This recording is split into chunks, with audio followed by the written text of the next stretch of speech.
మీ పేరన్నా? గౌరీ అన్న ఏం చేస్తారు? కూరగాయల మార్కెట్ బాబు.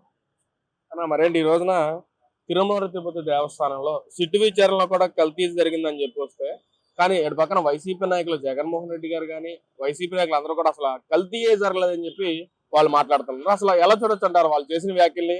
అసలు హిందూ మనోభావాలు దెబ్బతీసేలాగా వాళ్ళు చేసిన మాటలండి అసలు ఎలా చూడొచ్చు అంటారు? ఇది పక్కా చాలా దారుణం ఇది. ఎందుకంటే హిందువుల మనోభావాలే కాదు, 20 కోట్ల మంది జనాల ప్రజల మనోభావాలు దెబ్బతీసిన విధంగా ఉంది. ఎందుకంటే సిట్టో పక్క కల్తీ జరిగింది, చుక్క పాలు లేకుండా నెయ్యి ఎక్కడ తయారైద్దండి?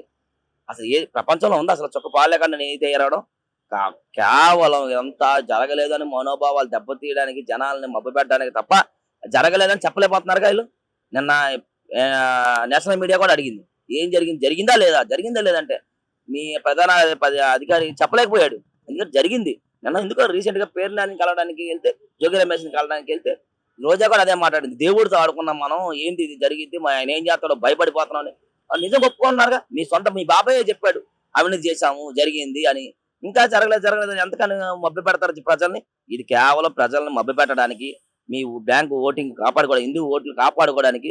మీ పార్టీలో కూడా హిందువులు చాలా మంది ఉన్నారు కదా, వాళ్ళ మనోభావాలు దెబ్బతీశారుగా. ఎందుకని ఆడుకుంటారు? ఇసుక చేశారు మాఫియా, లిక్కర్ చేశారు మాఫియా, గంజాయి చేశారు, భూమి సేకరణ చేశారు, లిక్కర్ అన్ని ప్రతి దాంట్లో మీరు చేయని అవినీతి ఏముంది చెప్పండి? ప్రతి దాంట్లో నాశనం చేసేశారు. ప్రతి దాంట్లో విద్యా వ్యవస్థ కానించి చిన్నదాని కానీ పెద్దదాని కానీ ప్రతి ఇది నాశనం చేశారు. అన్ని నాశనం చేసి ఇప్పుడు దేవాదాయ శాఖమే పడ్డారు.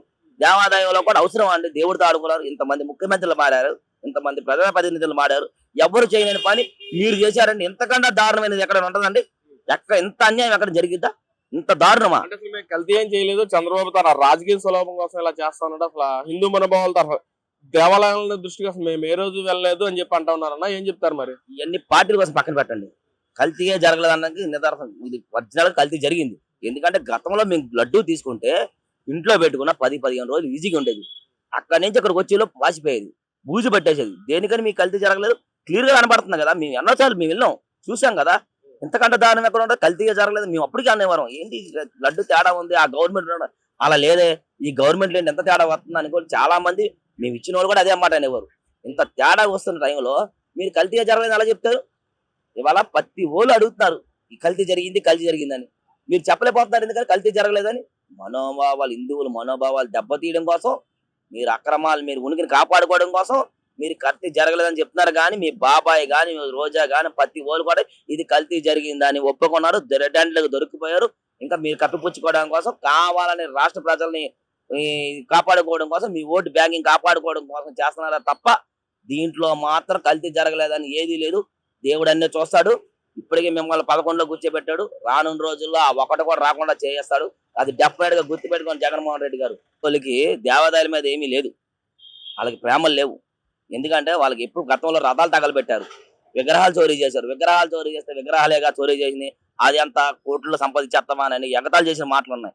ఆంజనేయ స్వామి చేయి తీసితే చెయ్యే కదా, ఆంజనేయ స్వామి చేయి తీస్తే నీకు వచ్చి నొప్పి ఏంటి అని అన్నారు. రాముడు తల తీసేశారు. ఎందులో చూపించారు మీరు? దేవాదాయాలు, హిందువుల మనోభావాలు అన్ని విధాలుగా దెబ్బతీశారు. ప్రజలు ఏమైపోయారు? కానీ ఒక్కడ కూడా బయటకు వచ్చి నిలదీసిన వాడు లేడు. ఎందుకంటే ఆ టైంలో గవర్నమెంట్లు మీరు ఉన్నారు, ఎవరేం చేస్తారో భయపడి జనాలు కూడా రాలేదు. ఇప్పుడు కూడా ఇంత అవినీతి జరిగింది, ఎంత జరిగిందంటే ప్రజలు ఎందుకు బయటకు రావట్లేదు మాకు అర్థం కావట్లేదు వాస్తవాన్ని. అంతసేపు లోకేష్ బాబు, పవన్ కళ్యాణ్ గారు, చంద్రబాబు నాయుడు ఫైట్ చేయాలా దీనికోసం? మీరు అడగరా? మీకు ఇది లేదా? మీరు హిందువులు కాదా? హిందువుల సంఘాలు చాలా ఉన్నాయి, హిందువుల దేవాలయాలు చాలా ఉన్నాయి. మీరందరూ ఎందుకు స్పందించట్లేదో నాకు అర్థం కావట్లేదు. ఎందుకంటే ఈ టైంలో కూడా ఇప్పుడు మొన్న విషయం జరిగిందండి ఢిల్లీలో. పాకిస్తాన్ నుంచి ఎక్కడి నుంచో వచ్చి వాళ్ళు ఎక్కడ చుక్క నీళ్లు కలవకుండా, వాసన రాకుండా ఏదో స్పిరిట్ కలిపేద్దాం, జనాలు చంపేద్దామని చూశారు. వాడేదో పరాయి దేశస్తుడు చేశారంటే, మన దేశంలో ఉండి, మన రాష్ట్రంలో ఉండి, మేమేసి ఓట్లతో గెలిచి, మేము చేసిన పనులతో గెలిచి మమ్మల్ని నాశనం చేద్దామని చూశారంటే వాళ్ళకి మీకు తేడా ఏముంది? ఉగ్రవాదుల కంటే దారుణమైన ఉగ్రవాదులు మీరు, రాష్ట్రాన్ని నాశనం చేసే ఉగ్రవాదులు మీరు, ప్రజల్ని నాశనం చేసే ఉగ్రవాదులు మీరు. ఇంత దారుణమైన పరిస్థితి ఎక్కడ ఉందా అండి? ఎందుకంటే ఇవాళ ఎవడో పరాయి దేశస్తుడు చేస్తేనే మనం తట్టుకోలేమే. మన దేశంలో ఉండి మేమేసి ఓట్లతో గెలిచి, మేమేసి మా నెత్తిమే కూర్చొని తాండం ఆడి ఇవాళ మా హిందువుల మనోభావాలు దెబ్బతీస్తున్నాయంటే మీరు ఎంత దారుణం తెగించారు చూడండి. ఎంత ఘోరం అండి ఇది, ఎంత దారుణాది దారుణం ఇది. ఎందుకంటే ఇవాళ హిందూ దేవాలయాలు చాలా మంది ఉన్నారు, ప్రతినిధులు ఉన్నారు, సంఘాలు ఉన్నాయి, పెద్ద పెద్దోళ్ళు చిన్న తప్పు చేస్తే రోడ్ల మీదకి వచ్చి కబతులు పట్టుకుని ఆరాధించేవాళ్ళు. ఇవాళ ఇంత అవినీతి జరిగిందంటే ఒక్కళ్ళు కూడా చర్చించట్లేదు. ఒక చిన్న డైరెక్టర్ ఏం తప్పు మాట్లాడారు అనుకోండి, మా హిందువుల మనోభావాలు దెబ్బతీసేలా మాట్లాడేది ఈ డైరెక్టర్ క్షమాపణ చెప్పాలంటారే. ఈ రాష్ట్రాల్లో ఈ అధికారం 5 సంవత్సరాలు కుక్కని పేన్లా ఉండి జనాన్నంతా నెత్తి మీద తాండవం చేసిన ఈ ముఖ్యమంత్రి, మాజీ ముఖ్యమంత్రిని ఈనాతీనంగా జనాలు తరిమి కొట్టాలి, జనాలు రోడ్ల మీద రావాలి. దీనిపైన గట్టిగా స్పందించాలి. ఫస్ట్ దీనిపైన గట్టిగా స్పందించాలి. ఎంతసేపు గవర్నమెంట్ స్పందించడం, చంద్రబాబు నాయుడు, లోకేష్ బాబు, పవన్ కళ్యాణ్ వీళ్ళు కాదు, మనం కూడా మంచి వచ్చి స్పందించాలి. ఎందుకంటే మనం వాళ్ళు ఏదో వెంకటేశ్వర స్వామి గుడికి వెళ్ళిపోయి చేతికి 4 ఉంగరాలు పెట్టేసుకొని, వెంకటేశ్వర స్వామి విగ్రహాలు పెట్టేసుకొని, గుడికి వెళ్ళి గుండి చేపించేసుకొని దేవుడా మాది అయిపోయిందని మొక్కుకోవడం కాదు.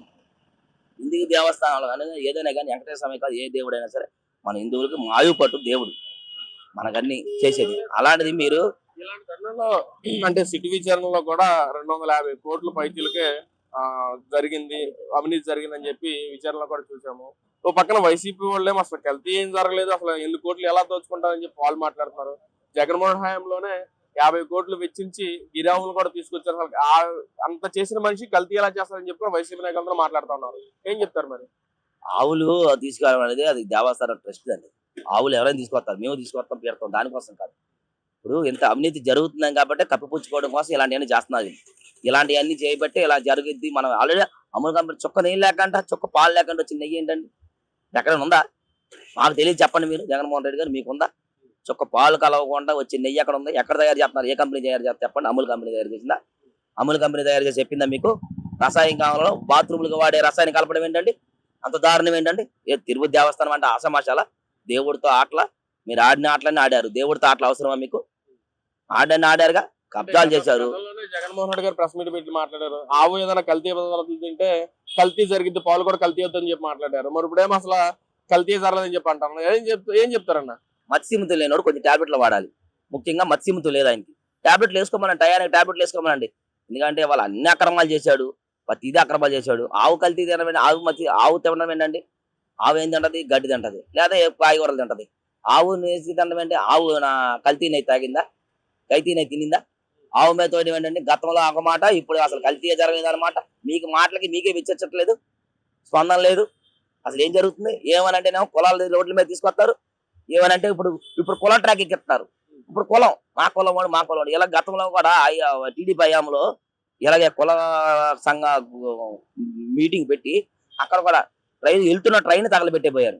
రత్నాలనే ట్రైన్ ని 100 కిలోమీటర్లు వస్తున్న స్పీడ్ తో వస్తున్న ట్రైన్ ని తగలబెట్టిపోయారు. ఆ పెద్ద అల్లర్లు సృష్టించారు. గవర్నమెంట్ ఎలాగైనా దింపాలి, కులాలు రెచ్చగొట్టాలి అని చెప్తే ఆ టైంలో డ్రైవర్ సూరిబాబు అనే ట్రైన్ డ్రైవరు 100 కిలోమీటర్లు వస్తున్న ట్రైన్ ని ఆ చాకచక్యంగా ఆపి చాలా మందిని ప్రాణాలు కాపాడాడు. అందులో మీ మతస్థులు లేరా? మీ కులస్తులు లేరా? అందులో కూడా ఉంటారు కదా ట్రైన్ లో. ఎంత నాశనం అయిపోయింది. మీరు ఎంతసేపు కూడా ఏదో వంక పెట్టుకొని నాశనం చేసి ఇప్పుడు ఇది మన బయటపడిపోయింది, ఇది మన అవినీతి పడ్డామని తెలిసిపోయింది. ఈ టైంలో కులాలను వెంట పెట్టుకుంటే జనాల ట్రాక్ మారుతుంది. ఏదైనా కానీ ఇది చాలా దారుణమైన విషయము, ఇది చాలా తీవ్రమైన విషయం. ఈ రానున్న రోజుల్లో దీనికోసం ప్రతి దానికి కూడా మీరు క్షమాపణ చెప్పుకోవాలి. మీరేదో నాశనం అయిపోవాలని మేము చెప్పట్లేదు. రానున్న రోజుల్లో మీ ఓటమే మీకు బుద్ధి చెప్పిద్ది. మీరు బతుకుతా ఉండండి. ఇవాళ 11 వ్యక్తం చేస్తాను కన్నా అసలు 29లో గెలిచేది మేమే, వచ్చాక ఎవరిని వదిలిపెట్టమని చెప్పి ముఖ్యం అసలు అక్కడ దాకా వెళ్ళారు. రేపు జరగబోయే మున్సిపల్ ఎలక్షన్స్ మా గణతంత్ర చూపిస్తాము, విజయనగరం ముగిస్తాం అంటున్నారు. మరి సీటు కాదు కానీ ఒక్కటి కూడా రాదు. దేనికంటే ఒక్క సీటు కూడా రాదు. వీళ్ళకి ఒక్క సీటు కూడా వచ్చే అవకాశం లేదు. ఎందుకంటే ఏం చేశారని మీకు ఒక సీటు రావాలి? ఎందులో మీరు చేసిన అవినీతి ఎందులో చేయలేదు? ప్రతి దాంట్లో అవినీతి చేశారు. విద్యలో చేశారు, వైద్యంలో చేశారు, భూముల్లో చేశారు, కుంభకోణాల్లో చేశారు, ఇసుకల్లో చేశారు, లెక్కర్లో చేశారు, లెక్కర్లో ప్రాణాలు తీసేశారు. ఎవడో కార్యకర్త కోపం వచ్చి ఇదేం బ్రాండ్ రా అంటే ఆయన చంపేశారు, తెల్లారితే చచ్చిపోయాడు. ఎన్ని దారుణాలు చేశారు. డోర్ డెలివరీ చేశారు. ఎస్సీ ఎస్టీలు బీసీలని డోర్ డెలివరీ చంపేసి డోర్ డెలివరీ చేశారు. ఎన్ని దారుణాలు చేశారు. మీరు ఏం చేశారు? మీరు అధికారంలో 10 కుక్కల్లో కూర్చొని తిన్నారు. ఇళ్లలో కూర్చొని ఒక ప్రెస్ మీట్ పెట్టారా? ఇళ్ల దారిలో చెట్లు నరికారు, ప్రకృతిని ఇబ్బంది పెట్టారు, దారి కల్లా ఇబ్బంది పెట్టారు. ఎన్ని చేశారు మీరు? ఒక్క రోజైనా జనాల్లో కలిశారా? ఇవాళ పింఛన్లు 1వ తారీఖు వస్తుందంటే ఒక్కొక్క ఊరు వెళ్ళి ఇళ్లలో కూర్చొని వాళ్ళ సమస్యలు కనుక్కొని పింఛన్లు ఎత్తున్నారు. మీరేం చేశారు? గతంలో ఏ రోజైనా మీరు బటన్ నొక్కడం తప్ప ఏం చేశారా? ఇవాళ ఆదివారం అంటే రేపు ఆదివారం అంటే సెలవు అంటే శనివారమే పింఛన్లు ఎత్తున్నారు. గతంలో మీరు ఏం చేశారు? జగన్మోహన్ రెడ్డి ఏం చేశారు? బంది కుక్కల్లా తిన్నారు, రాష్ట్రాన్ని దోచుకున్నారు, సర్వనాశనం పెట్టారు. టోటల్ గా రాష్ట్రాన్ని భ్రష్టు పెట్టించారు మీరు. కానీ అంతేగాని మీ వల్ల ఉపయోగం ఏమి లేదు. హిందువులకు మళ్ళీ ఒకటి చెప్తున్నానండి, దయచేసి వినండి. హిందువులంతా ఏకం కావండి. ఇలాంటివన్నీ వ్యతిరేకించాలి. ఎందుకంటే ఇది టైము. ఇది వరకు ఉంటే ఇంకోటి జరిగింది. ఇదే గాని వేరే రాష్ట్రంలో జరుగుంటే మాత్రం తీవ్రంగా ఉండేది. మన ఆంధ్రులు కాబట్టి ఇలా వదిలేశారు కానీ వేరే రాష్ట్రంలో కానీ వేరే స్టేట్ లో కానీ జరుగుంటే తీవ్రమైన పరిస్థితులు ఉండేది. ఈడ్చుకొచ్చి కొట్టేవారు జనాలు. కాకపోతే మన ఎందుకు పనిచేసేటో తెలియట్లేదు. హిందువులు అని చెప్పుకొని తిరిగే ప్రతి వాళ్ళకి నేను చెప్తున్నాను, మీరు ఏది గుళ్ళకి వెళ్ళి దండం పెట్టేసుకొని అయ్యా మా క్షమించయ్యా తప్పైపోయిందంటే కాదు. దీని మీద మాత్రం చాలా వ్యతిరేకత జరగాలి. జనాలు అందరూ బయటికి రావాలి. దీన్ని మాత్రం తీవ్రంగా ఖండించాలి.